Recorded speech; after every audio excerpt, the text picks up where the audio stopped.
இளந்தூர் அர் ரஹீமியா அரபிக் கல்லூரி. உங்கள் ஆண் பிள்ளைகள் 7 ஆண்டுகளில் ஆலிம் பட்டத்துடன் பிகாம், பிபிஏ, பிஏ டிகிரிகளும் பெற்று சிறந்த ஆலிமாக வெளிவர இன்றே தொடர்பு கொள்ளுங்கள். அல்ஹம்துலில்லாஹில் முவஃபிகில் முஈன் வஸ்ஸலாத்து வஸ்ஸலாமு அலா சய்யிதினா முஹம்மதின் ஸாதிகில் அமீன் வ அலா ஆலிஹி வ ஸஹ்பிஹி அஜ்மஈன் வ மன் தபிஅஹும் பி இஹ்சானின் இலா யௌமிddin. அம்மா பஅத். فقد قال الله تعالى في محكم تنزيله وفرقانه المجيد: فأعوذ بالله من الشيطان الرجيم. بسم الله الرحمن الرحيم. ولا تهنوا ولا تحزنوا وأنتم الأعلون إن كنتم مؤمنين. صدق الله العلي العظيم وصدق رسوله النبي الكريم ونحن على ذلك من الشاهدين والشاكرين والحمد لله رب العالمين. அளவற்ற அருளாளனும் நிகரற்ற அன்புடையோனும் ஆகிய எல்லாம் வல்ல அல்லாஹ்வின் திருநாமம் உச்சரித்து என் உரையை துவக்கம் செய்கிறேன். உலகில் உண்டாகும் சர்வ புகழும் அல்லாஹ் ஒருவனையே சேரட்டுமாக. அவனது சாந்தியும் சமாதானமும் கருணையும் ஈடேற்றமும் அகிலத்தின் அருட்கொடையாய் வந்துதித்த அண்ணல் எம்பெருமான் ரசூலுல்லாஹி ஸல்லல்லாஹு அலைஹி வஸல்லம் அன்னவர்கள் மீதும், அன்னாரின் வழி நடந்த உத்தம சத்திய சஹாபாக்கள், தாபிஈன்கள், தபஉ தாபிஈன்கள், நாதாக்கள், நல்லவர்கள், அவுலியாக்கள், இமாம்கள், குறிப்பாக சிறப்பான இச்சபையில் ஒன்று சேர்ந்திருக்கக்கூடிய நம் அனைவர் மீதும், மேலும் வரவிருக்கக்கூடியவர்கள் மீதும், அனைவர் குடும்பத்தார் மீதும் என்றென்றும் நிறைவாக நிலவட்டுமாக. அன்பிற்கும் இறை நேசத்திற்கும் தகுதியான சகோதரர்களே, ஜமாஅத்தார்களே, அல்லாஹ்வின் பேருபகாரம் மீண்டும் ஒரு முறை அவனது இல்லத்தில் அமைதியாக அமர்ந்து அவனை பற்றியும் அவனது தூதர் ஸல்லல்லாஹு அலைஹி வஸல்லம் அவர்களின் நடைமுறைகள் பற்றியும் பேசக்கூடிய, கேட்கக்கூடிய பாக்கியத்தை மீண்டும் ஒரு முறை வழங்கியிருக்கிறார். பேசுகின்ற, கேட்கின்ற விஷயங்களின் பிரகாரம் வாழ்க்கையை அமைத்து கொள்ள வேண்டும் என்பதை ஆரம்ப உபதேசமாக எனக்கும் உங்களுக்கும் கூறி, இந்த வார ஜும்ஆவுடைய பயானில் மஸ்ஜிதுகள் குறித்த சில தகவல்களையும் அதன் சிறப்புகளையும் தெரிந்து கொள்ளவிருக்கிறோம்.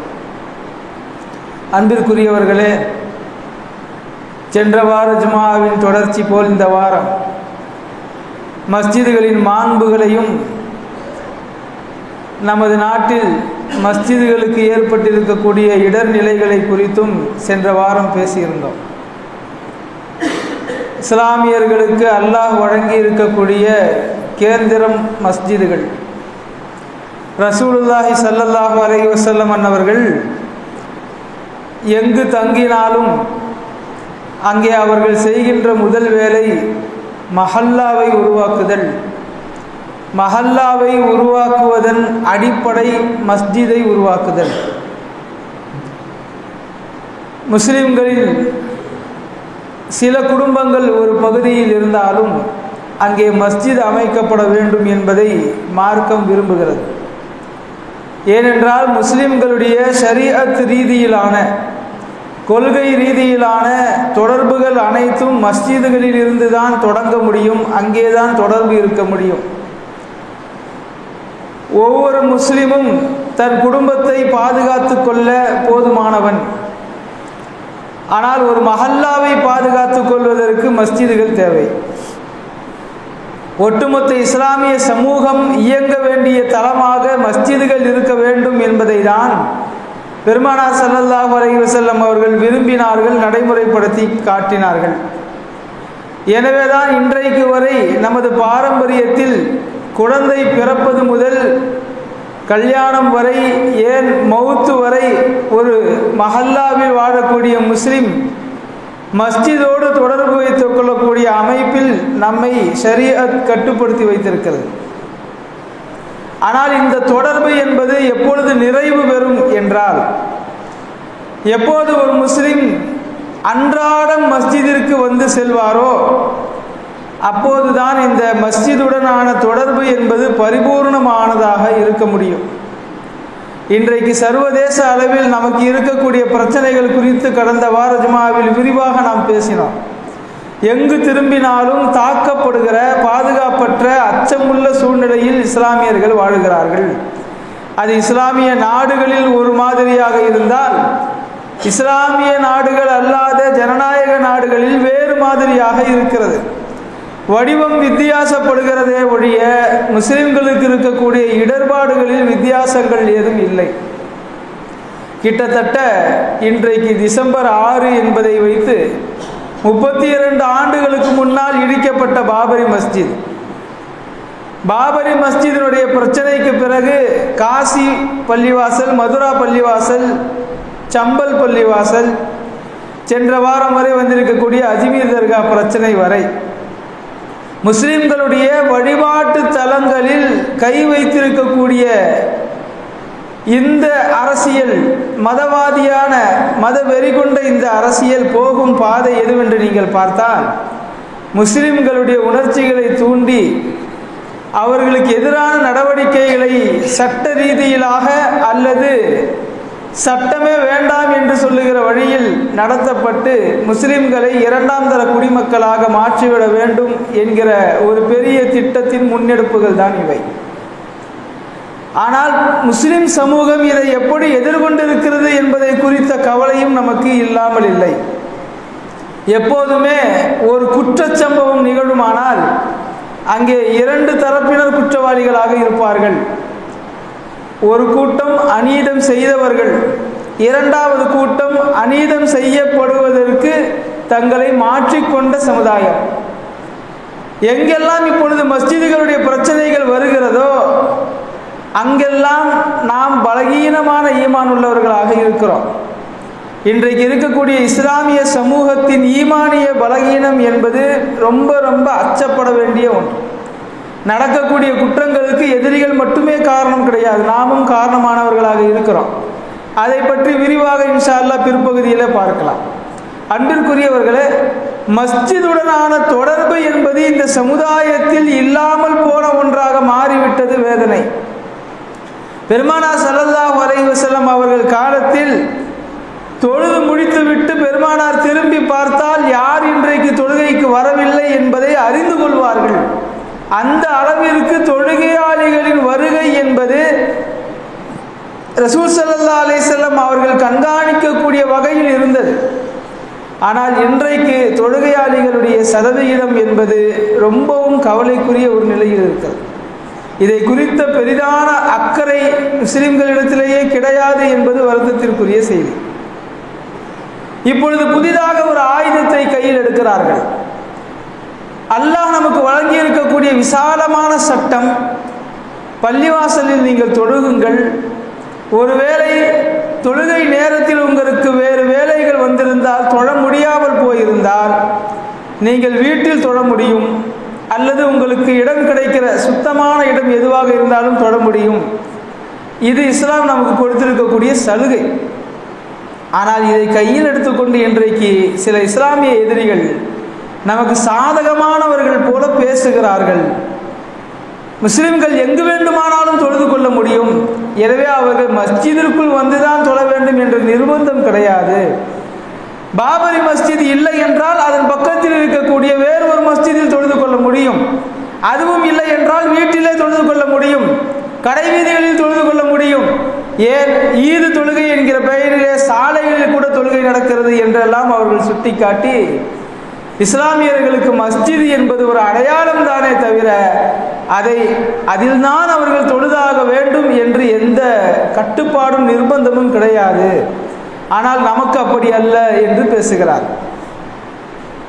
பள்ளிவாசலை ஒரு சடங்குக்குரிய அடையாள பகுதியாக மாற்ற துடிக்கிறார்கள். இது அவர்களின் வெளிப்படையான கருத்து என்றால், இஸ்லாமியர்களுடைய செயல்பாடும் கிட்டத்தட்ட அப்படித்தான் இருக்கிறது.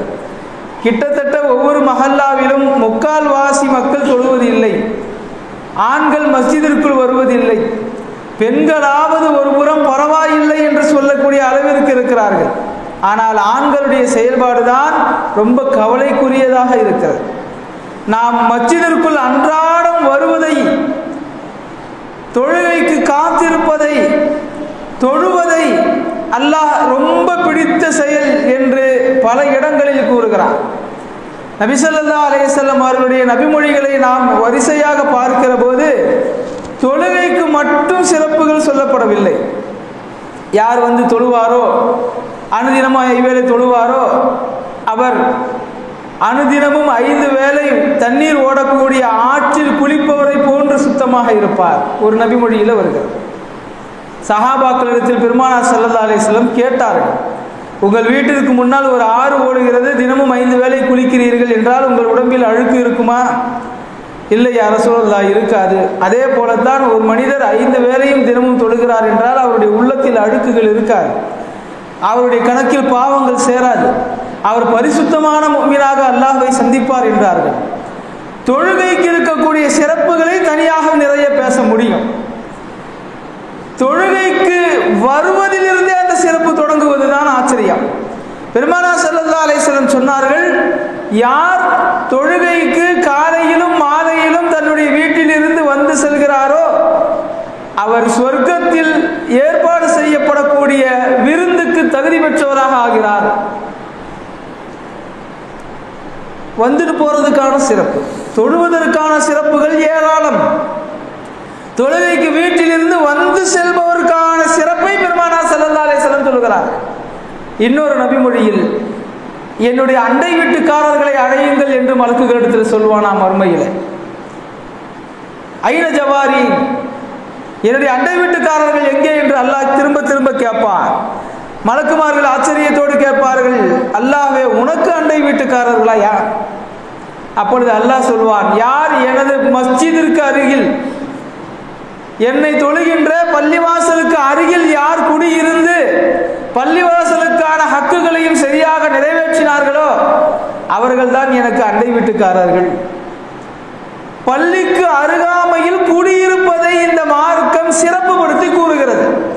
தொழுகையாளிகளுக்கான சிறப்புகள் என்பதை கடந்து, தொழுகைக்கு வந்து போவதற்கான சிறப்புகள் என்பதை கடந்து, பள்ளிக்கு அருகாமையில் குடியிருப்பதை கூட இந்த ஷரீஅத் மிக சிறப்பான காரியமாக பறைசாற்றுகிறது. ஒரு சஹாபி மிக தூரத்தில் தன்னுடைய வீட்டை அமைத்துக் கொண்டு பள்ளிவாசலுக்கு வந்து சென்றார். அவரிடத்தில் காரணம் கேட்கப்பட்டது, பள்ளிக்கு அருகாமையிலேயே குடி வந்து விடலாமே, ஏன் அவ்வளவு தூரம் சிரமப்பட்டு வருகிறீர்கள்? அவர் சொன்னார், நான் ஒவ்வொரு வேளையும் தொழுகைக்கு சிரமப்பட்டு ரொம்ப தூரத்தில் இருந்து வந்து செல்லக்கூடியவனாக இருக்க பிரியப்படுகிறேன். இப்படியெல்லாம் சஹாபாக்கள் இருந்திருக்கிறார்கள். எதற்காக? தொழுகைக்கு வந்து போவதற்காக பெருமானார் ஸல்லல்லாஹு அலைஹி வஸல்லம் சொன்ன கூலிகளை அடைய வேண்டும் என்பது சஹாபாக்களின் எண்ணமாக இருந்தது. ஆனால் இன்றைக்கு இஸ்லாமிய சமூகம் பள்ளிவாசலுக்கு மிக அருகில் வீடு என்றால் தவிர்த்து கொள்கிறார்கள். வேணாம், நம்ம வீட்டில் டிவி ஓடிக்கிட்டு இருக்கோம், தொழுகையாளிகள்லாம் வந்து போவாங்க பார்ப்பாங்க, நம்ம வீட்டு பெண்கள் சுதந்திரமாக இருக்க முடியாது, ஒரு வீட்டு வாசலில் உட்கார முடியாது, சாயந்தர நேரத்தில் அமர்ந்து பேசிக்கிட்டு இருக்க முடியாது, தொழுகையாளிகள் வந்து போய்கிட்டே இருப்பாங்க, பள்ளிவாசலுக்கு ரொம்ப பக்கமாக இருந்தால் பாங்கு சொல்கிற சத்தம் டிஸ்டர்பாக இருக்கும். இப்படியெல்லாம் நினைக்கக்கூடிய சமுதாயமாக இன்றைக்கு இஸ்லாமியர்களில் சிலர் இருக்கவும் செய்கிறார். ஆனால் பெருமானார் ஸல்லல்லாஹு அலைஹி வஸல்லம் அவர்கள் மஸ்ஜிதுகளை மையப்படுத்தி கூறிய சிறப்புகளை நாம் கண்டால் மஸ்ஜிதிற்கு மிக அருகாமையில் இருப்பதைத்தான் நாம் பிரியப்பட வேண்டும். மஸ்ஜிதுடைய தொடர்பை தவிர்த்து விட்டு நம்முடைய வாழ்க்கையில் பெரும் அளவிற்கு அல்லாஹ்வுடனான நெருக்கத்தை அதிகரித்துக் கொள்ளவே முடியாது. இன்றைக்கு இஸ்லாமிய சமுதாயம் செய்யக்கூடிய குற்றச்சாட்டாக இதை நாம் சொல்வதற்கு காரணம், சிலருக்கு ஆச்சரியம் கூட எழலாம், இதையெல்லாம் பெரிதாக பேச வேண்டிய அவசியம் என்ன என்று நினைக்கலாம்.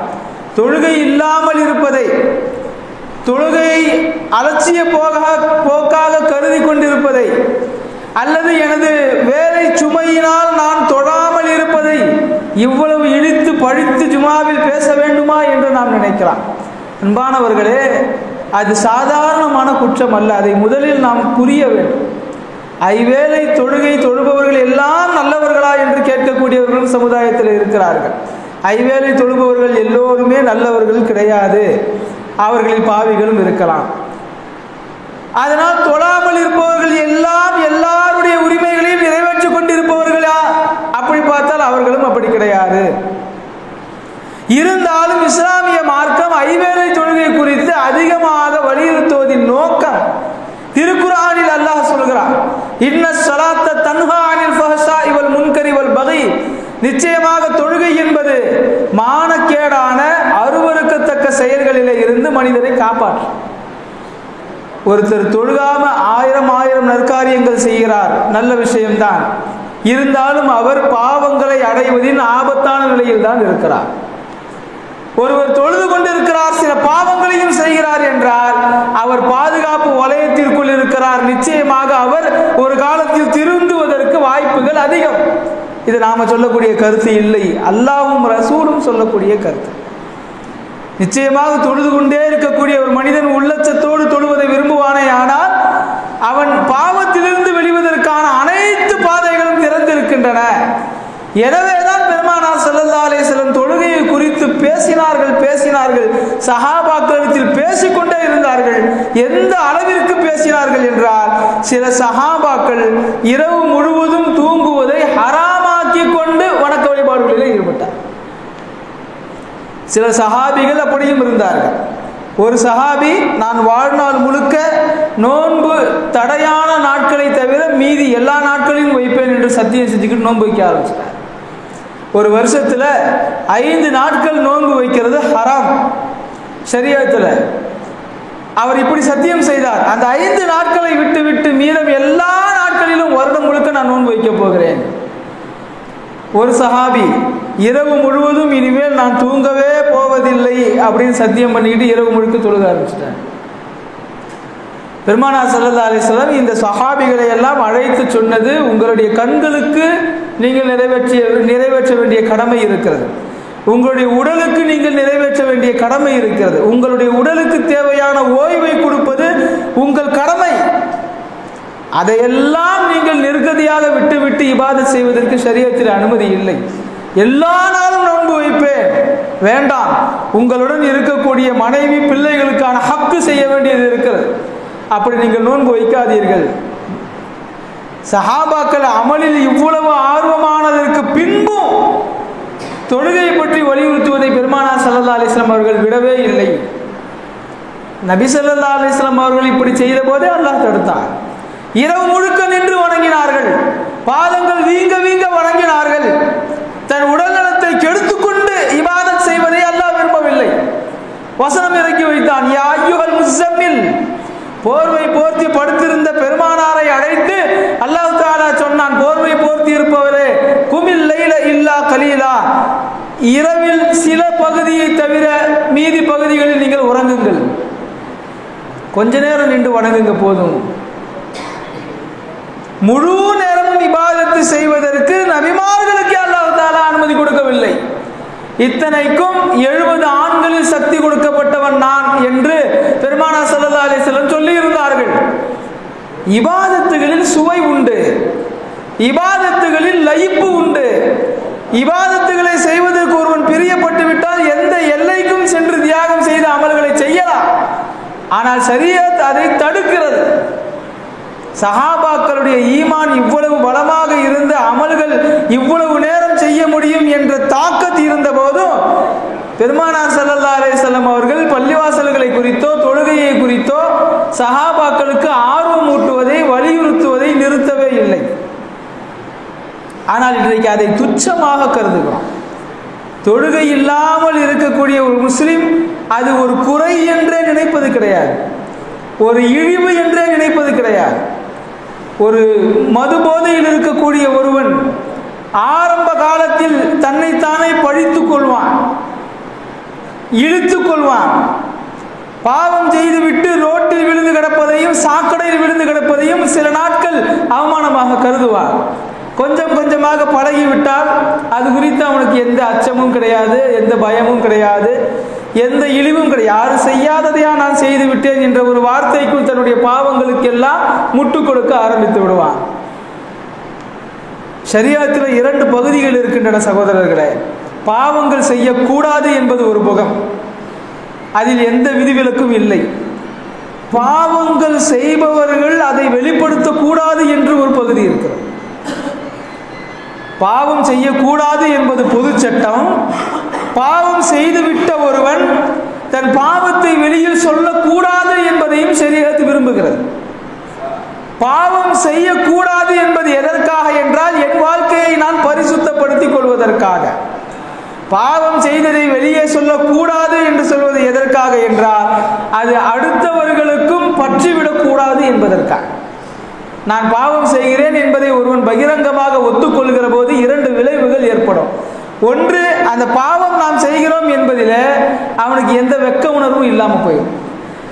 எப்ப வரை மனிதனிடத்தில் வெட்க உணர்வு இருக்குமோ அவன் நிச்சயமாக அந்த பாவத்தை ஒரு நாள் இல்லை ஒரு நாள் விடுவான்.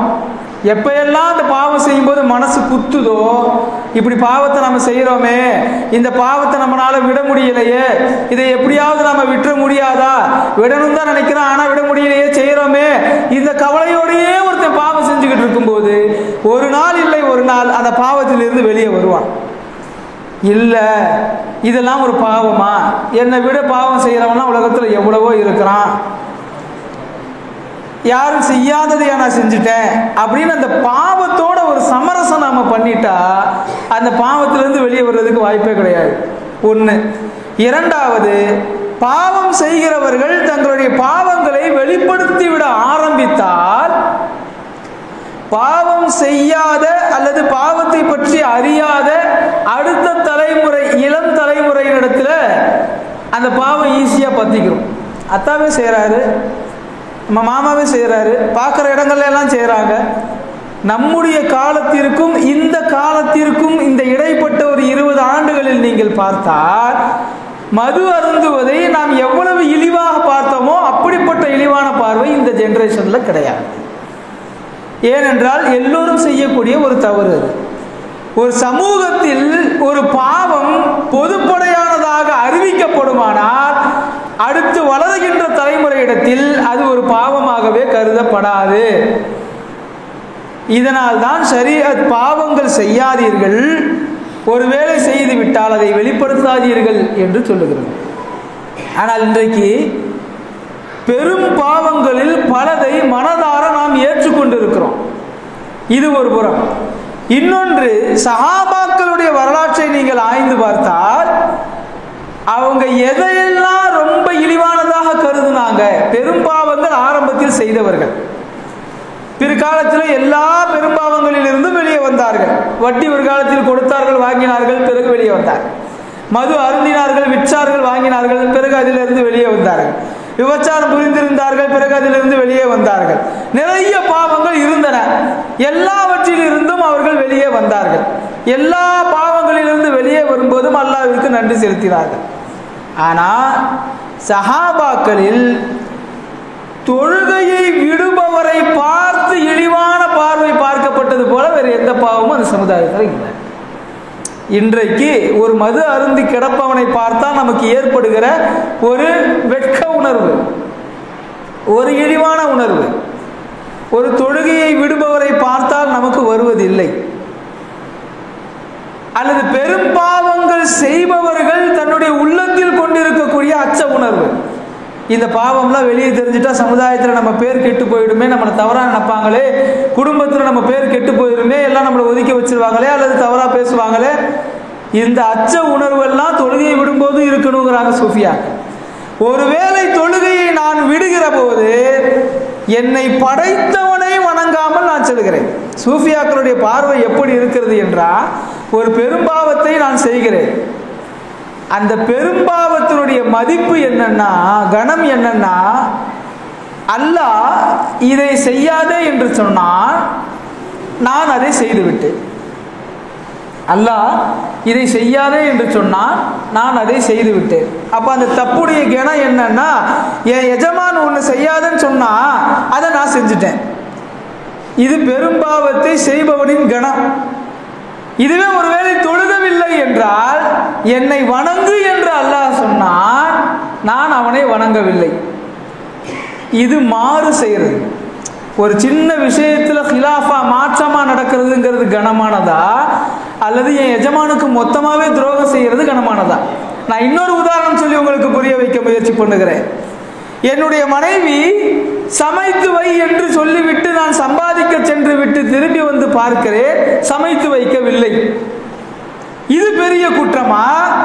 அல்லது என்னை தவிர வேறு ஆணை நீ பார்க்க கூடாது, அதுதான் திருமண ஒப்பந்தத்துடைய அர்த்தம், வேறு ஆணை நீ பார்க்க கூடாது என்று சொல்லிவிட்டு நான் சம்பாத்தியத்திற்கு சென்று விட்டு திருப்பி வருகிறேன், வேறு ஒரு ஆணோடு தவறாக பேசிக் கொண்டிருக்கிறார். முதல்ல சொன்னது பெரிய குற்றமா, பின்னாடி சொன்னது பெரிய குற்றமா? எனக்கு நீ சாப்பாடு ஆக்கி வைக்கலங்கிறத நம்ம அதிகமாக கோவப்படுவோமா, அல்லது என்னுடைய இடத்துல வேற ஒரு ஆணை நினைச்சு பார்க்கறியா அதை நம்ம பாரமா நினைப்போமா? ஒருவன் தவறான பாவங்களை செய்கிற போது எஜமானின் உத்தரவுக்குத்தான் மாறு செய்கிறான். தொழாமல் இருக்கிற போது எஜமானனுக்கே மாற்றம் செய்கிறான். பெருமானார் ஸல்லல்லாஹு அலைஹி வஸல்லம் இதனால் தான் எச்சரித்தார்கள், தொழுகையை விடுபவன் குஃப்ரியத்தின் ஆரம்ப படியில் இருக்கிறார்கள். ஜினா செஞ்சவரோ, வட்டி வாங்குறவரோ, விபச்சாரம் புரிந்தவரோ, கொள்ளையடிப்பவரோ, கொலை செய்பவரோ, இவங்கெல்லாம் இஸ்லாத்தை விட்டு வெளியே போனவங்க மார்க்கம் சொல்லலை. பாவம் செய்யாதீங்க, அதுக்கான தண்டனைகள் இருக்கு, அதெல்லாம் ஒரு புறம். ஆனால் தொழுகையை விடுபவருக்கு தான் பெருமானார் ஸல்லல்லாஹு அலைஹி வஸல்லம் அவர்கள் அவர் குஃப்ரியத்தின் ஆரம்ப படியில் இருக்கிறார். குஃப்ரியத்துனா அல்லாஹ்வுக்கு மாற்றமா நடக்கக்கூடிய கொள்கை.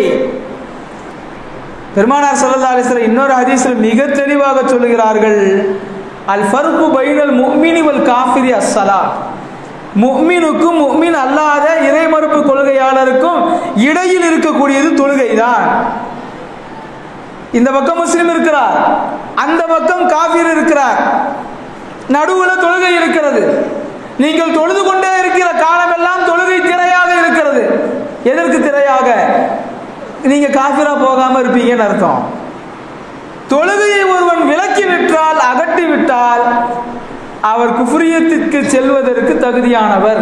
இஸ்லாத்திலிருந்து மதம் மாறி விடுவதற்கு, அல்லாஹ்வை நிராகரிப்பதற்கு அவர் தயாராகிவிட்டார்.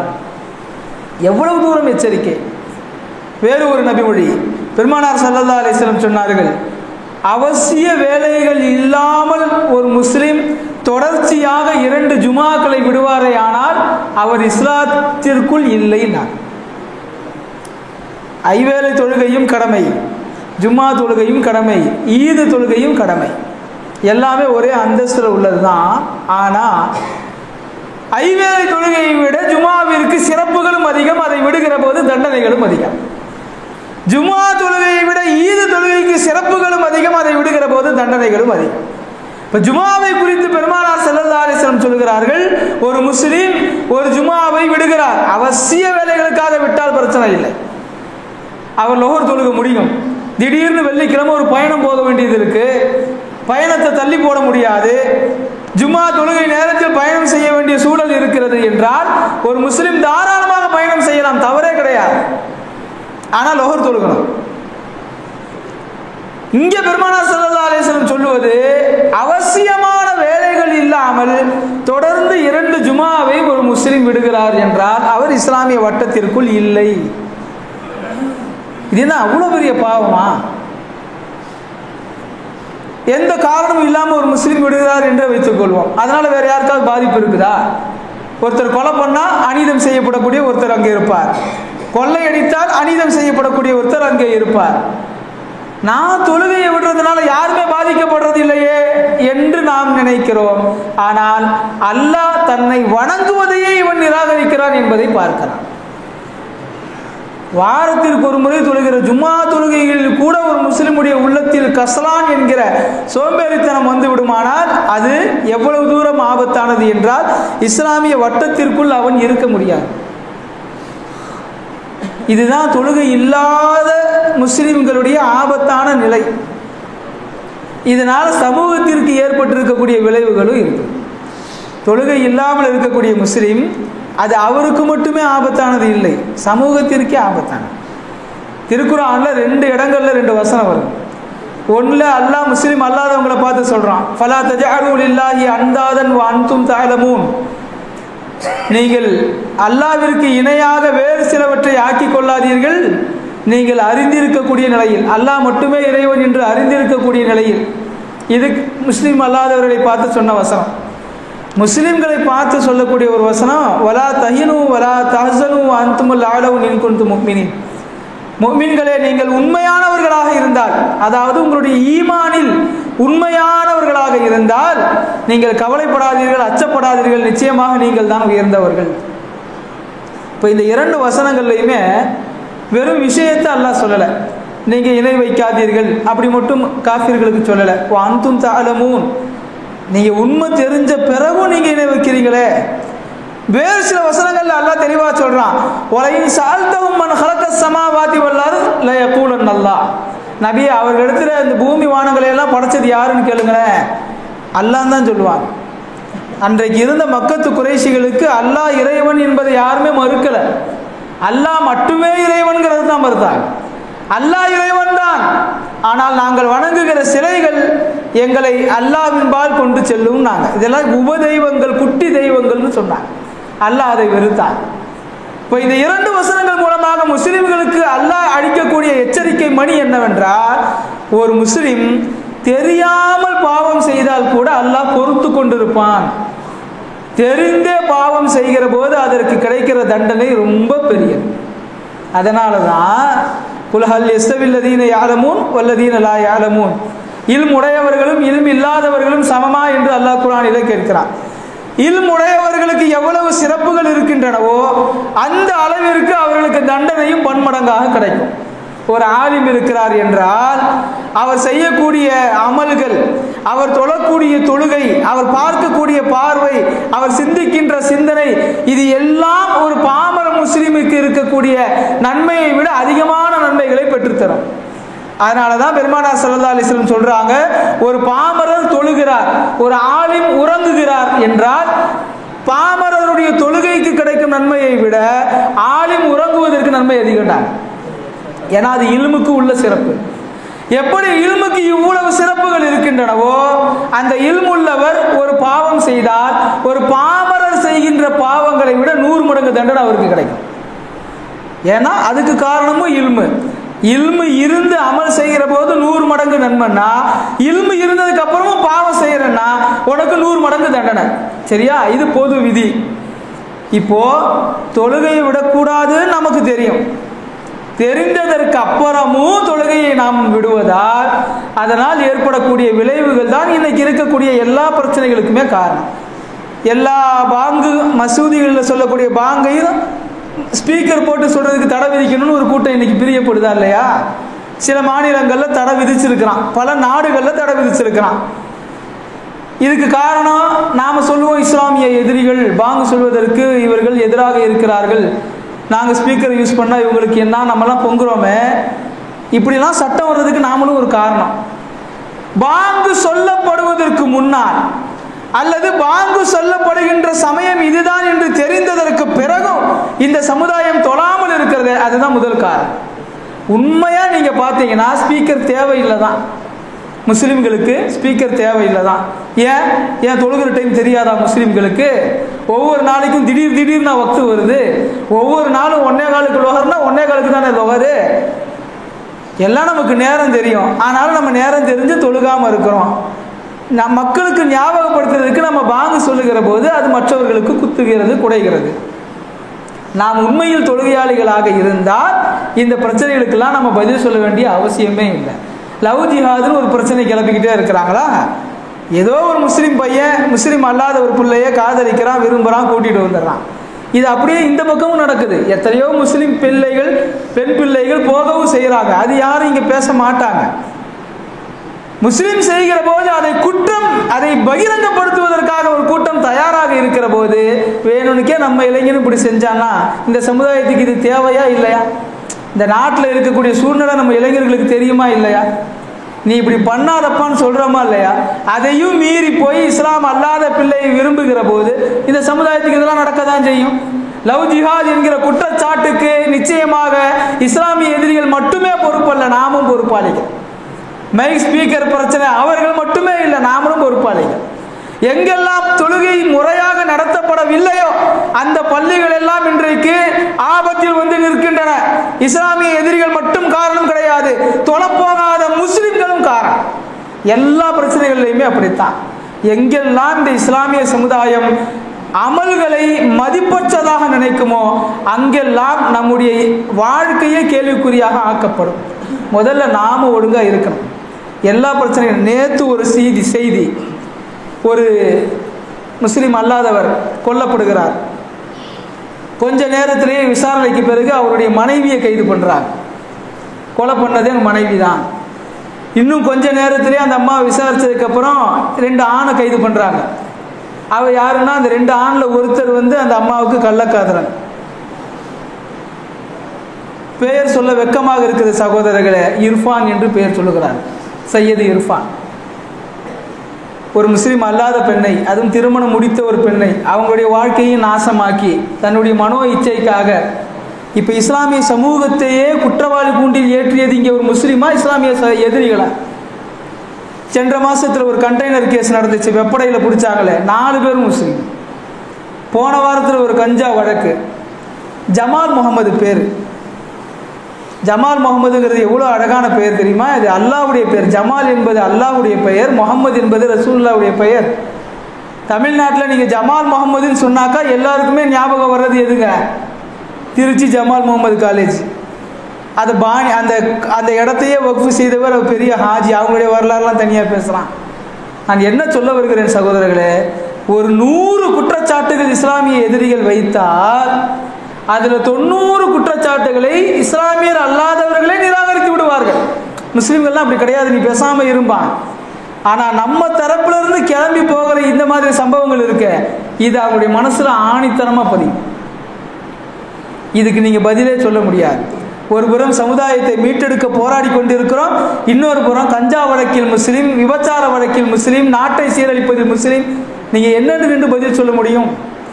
எனவே நம்முடைய வாழ்க்கையை நாம் ஒழுக்கமானதாக மாற்றிக்கொள்ளாத வரை இந்த அவப்பெயர்களை துடைத்தெறிவதற்கான வாய்ப்புகள், முகாந்திரங்கள் வரவே வராது. ஒவ்வொருவரும் நம்முடைய மனதில் கை வைத்து அல்லாஹ் ரசூலிடத்தில் உடன்படிக்கை செய்து கொள்ள வேண்டும். நான் எந்த பாவமும் செய்ய மாட்டேன், நான் ஐவேளை தொழுகையாளியாக இருக்க முயற்சி செய்வேன், என்னால் யாருக்கும் எந்த தொந்தரவும் ஏற்படாத வண்ணம் என்னுடைய வாழ்நாட்களை அமைத்துக் கொள்வேன் என்பதை உறுதி சபதமாக எடுத்து வாழ்க்கையில் நடக்க முயற்சிக்க வேண்டும். எல்லாம் வல்ல அல்லாஹ் நம்முடைய முயற்சிகளை ஏற்று அருள் புரிவானாக. ஆமீன். வாஹிர் தஅவானா அல்ஹம்துலில்லாஹி ரப்பில் ஆலமீன்.